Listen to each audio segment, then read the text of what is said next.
എടുക്കുമ്പോൾ പിച്ചപാത്രം നക്കിയെടുത്ത്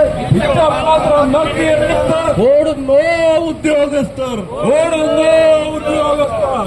60 കഴിയുന്നോർക്കെല്ലാം 60 കഴിയുന്നോർക്കെല്ലാം 60 കഴിയുന്നോർക്കെല്ലാം 60 കഴിയുന്നോർക്കെല്ലാം തുല്യ പെൻഷൻ സിന്ദാബാദ്, തുല്യ പെൻഷൻ സിന്ദാബാദ്. ഇടതും വലതും കള്ളക്കൂട്ടം, ഇടതും വലതും കള്ളക്കൂട്ടം. കൊള്ളയടിക്കാൻ ഒറ്റക്കെട്ട്, കൊള്ളയടിക്കാൻ ഒറ്റക്കെട്ട്, കൊള്ളയടിക്കാൻ ഒറ്റക്കെട്ട്, കൊള്ളയടിക്കാൻ ഒറ്റക്കെട്ട്. വീതം വയ്ക്കാൻ ഒറ്റക്കെട്ട്, വീതം വയ്ക്കാൻ ഒറ്റക്കെട്ട്, വീതം വയ്ക്കാൻ ഒറ്റക്കെട്ട്, വീതം വയ്ക്കാൻ ഒറ്റക്കെട്ട്. കെട്ടുക പൊട്ടിച്ചെല്ലാനായി, കെട്ടുക പൊട്ടിച്ചെല്ലാനായി, കെട്ടുക പൊട്ടിച്ചെല്ലാനായി. ഓരോട്ടി വരുന്നുണ്ട്, ഓരോട്ടി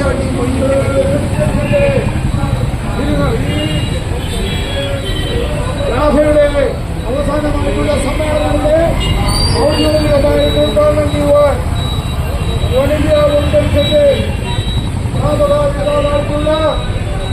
ശ്രീമാൻ റോജർ സദാശിവനെ ഞാൻ ഏറെ സ്നേഹത്തോടുകൂടി ക്ഷണിക്കുകയാണ്. അത്രയും ബഹുമാനപ്പെട്ട ഇന്ത്യ വണ്ടർസിന്റെ കോട്ടയം ജില്ലാ പ്രസിഡന്റ് അഡ്വക്കേറ്റ് ജോസഫ് സാർ, അതുപോലെ തന്നെ സ്ഥാപകംഗമായ അനൂപസ് റോയ് മുട്ടാറ്, സംസ്ഥാന സെക്രട്ടറി വാവക്ക, കോട്ടയം ജില്ലയിലെ ഭാരവാഹികളെ, വൺ ഇന്ത്യ വൺ പെൻഷന്റെ സഹപ്രവർത്തകരെ. വൺ ഇന്ത്യ വൺ പെൻഷൻ മുന്നോട്ട് വെക്കുന്ന ആശയം കൂടിയ പെൻഷൻ കുറച്ചുകൊണ്ടും കുറഞ്ഞ പെൻഷൻ കൂട്ടിക്കൊണ്ടും ഒരു അംഗീകരണം നടത്തി 60 വയസ്സ് പൂർത്തിയാക്കിയ എല്ലാവർക്കും പ്രതിമാസം ജീവിക്കാനുള്ള തുകയായ 10,000 രൂപയെങ്കിലും പെൻഷനായി നൽകണമെന്നാണ് ആവശ്യപ്പെടുന്നത്. ഇന്നത്തെ ഈ സമരത്തിന്റെ പ്രത്യേകത എന്താണെന്ന് ചോദിച്ചു കഴിഞ്ഞാൽ, ഇവിടെ നടക്കുന്ന അഴിമതി, അതായത് ജീവിക്കാൻ വകയില്ലാത്ത 60 വയസ്സ് കഴിഞ്ഞ സാധാരണക്കാരായുള്ളവർക്കുള്ള സാമൂഹ്യ സുരക്ഷാ പെൻഷനിൽ കൈയിട്ടുമാറിയ സർക്കാർ ഉദ്യോഗസ്ഥരെ അറസ്റ്റ് ചെയ്ത് കട്ടുറുക്കൽ നടത്തണമെന്ന് ആവശ്യപ്പെട്ടുകൊണ്ടാണ്. ഒരു നേരത്തെ മരുന്ന് വാങ്ങാൻ പോലും ബുദ്ധിമുട്ടുന്ന സാധാരണക്കാർക്ക് കഴിഞ്ഞ 6 മാസമായി കുടിശ്ശികയായി കിടക്കുന്ന സാമൂഹ്യ സുരക്ഷാ പെൻഷൻ, അതിൽ പോലും കൈയിട്ട് വാരി നക്കുകയെന്ന് പറഞ്ഞു കഴിഞ്ഞാൽ അവരുടെ പിച്ചക്കടിയിലുള്ള കഞ്ഞിയുടെ മറ്റ് അപ്പാടെ ഊറ്റിയെടുക്കാനുള്ള ഉദ്യോഗസ്ഥ ശ്രമത്തെ അനുകൂലിക്കുന്ന ഇവിടുത്തെ ജനപ്രതിനിധികളെ പറഞ്ഞു തിരുത്തുക എന്നുള്ളതാണ് ഞങ്ങളുടെ ലക്ഷ്യം. അല്ലാതെ ആരുടെയും ഭരണത്തെ അട്ടിമറിക്കാനോ ഒരു ഭരണത്തെ മാറ്റി മറ്റൊരു ഭരണത്തെ പ്രസ്താവിക്കാനോ അല്ല. അങ്ങനെ ആയിരിക്കുമ്പോൾ നിങ്ങൾ ഓരോരുത്തരും ഒന്ന് ചിന്തിച്ച് നോക്കുക, എന്താണ് നമ്മുടെ നാട്ടിൽ നടക്കുന്നത്. ഇവിടെ ഒരു നേരത്തെ ഭക്ഷണത്തിന് തികയാത്ത അവശരായവർക്ക് വേണ്ടി പ്രവർത്തിക്കുന്ന ഈ പ്രസ്ഥാനത്തെ വളർത്തേണ്ടത് ഇവിടെയുള്ള സാധാരണക്കാരുടെ ഉത്തരവാദിത്തമാണെന്ന് നാം ചിന്തിക്കുന്നു. അങ്ങനെയാണെങ്കിൽ എന്തുകൊണ്ടാണ് ഈ പെൻഷൻ മാത്രം ഇല്ലാതാകുന്നത്? മറ്റുദ്യോഗസ്ഥരുടെ ശമ്പളമോ പെൻഷനോ കൃത്യമായി ലഭിക്കുന്നില്ലേ? സാമൂഹ്യ സുരക്ഷാ പെൻഷൻ മാത്രം ലഭിക്കുന്നില്ല. എന്തുകൊണ്ടാണ് ഈ സാമൂഹ്യ സുരക്ഷാ പെൻഷന് മാത്രം ചില നിയമനങ്ങളും ചില വ്യവസ്ഥകളും വെക്കുന്നത്? സർക്കാർ ഉദ്യോഗസ്ഥർക്ക് എന്തൊക്കെ ആനുകൂല്യങ്ങളുണ്ടെങ്കിലും അവരുടെ പെൻഷന് യാതൊരു ബുദ്ധിമുട്ടും ഇവിടെയില്ല.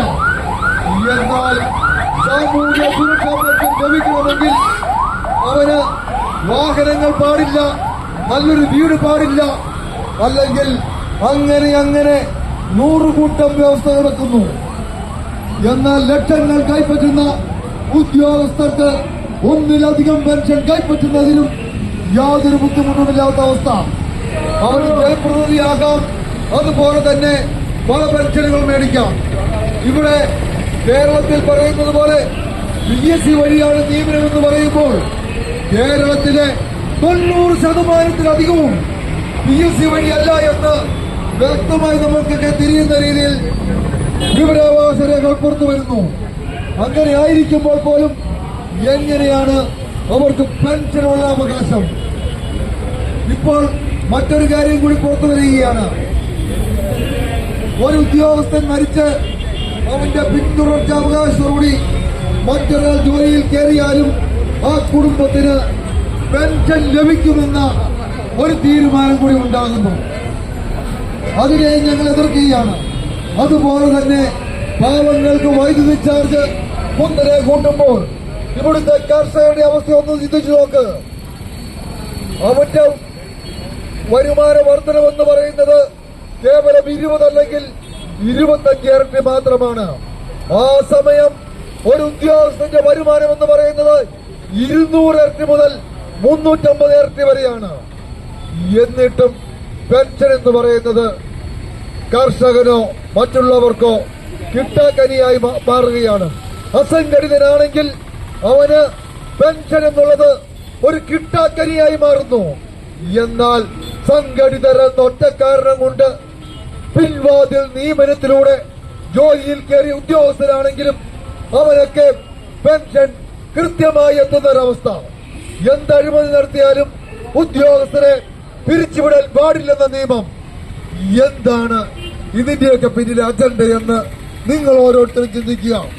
അതുപോലെ തന്നെ ഇവിടെ ഇപ്പോൾ കൊണ്ടുവരുന്ന പുതിയ കരി നിയമങ്ങൾ തിരുത്തണമെന്നും വനം വകുപ്പിന് മതി കാട്ടുനീതി എന്ന് ഉറക്കെ പ്രഖ്യാപിച്ചുകൊണ്ട് കാട്ടിൽ മാത്രം മതി, അല്ലാതെ പുറത്തേക്ക് വനം വകുപ്പിനോ കൃഷിഭൂമിയിലേക്ക് വനം അധികാരികളോ കീഴ്ന്നു വരേണ്ട കാര്യമില്ല എന്നുകൂടി ഈ അവസരത്തിൽ ഓർമ്മിപ്പിക്കാൻ ഞങ്ങൾ ആഗ്രഹിക്കുകയാണ്. ഇതിനെതിരെയും ശക്തമായ സമര പരിപാടികളുമായി ഞങ്ങൾ മുന്നോട്ട് വരും. യാതൊരു സംശയവുമില്ല. വൈദ്യുതി ചാർജ് വർധനവും ഉദ്യോഗസ്ഥരുടെ കൈയിട്ട് വരലും അവസാനിപ്പിച്ചില്ലെങ്കിൽ, സാമൂഹ്യ സുരക്ഷാ പെൻഷൻ കൃത്യമായി ലഭിച്ചില്ലെങ്കിൽ ഇതൊരു സൂചനയാണ്. സൂചന കണ്ടുപഠിച്ചില്ലെങ്കിൽ ഞങ്ങൾ ജയിപ്പിച്ചയച്ച ഞങ്ങളുടെ ജനപ്രതിനിധികൾ തെറ്റ് കണ്ട് തിരുത്തിയില്ലെങ്കിൽ ഈ സമരം വ്യാപിപ്പിക്കുമെന്ന് ഉറക്കെ പ്രഖ്യാപിച്ചുകൊണ്ടും ഇന്നത്തെ ഈ സമരം ഔദ്യോഗികമായി ഉദ്ഘാടനം ചെയ്ത് പ്രഖ്യാപിച്ചുകൊണ്ടും ഞാൻ എന്റെ വാക്കുകൾ നിർത്തുന്നു. നന്ദി, നമസ്കാരം. ജയ് OEOP. ജയ് OEOP.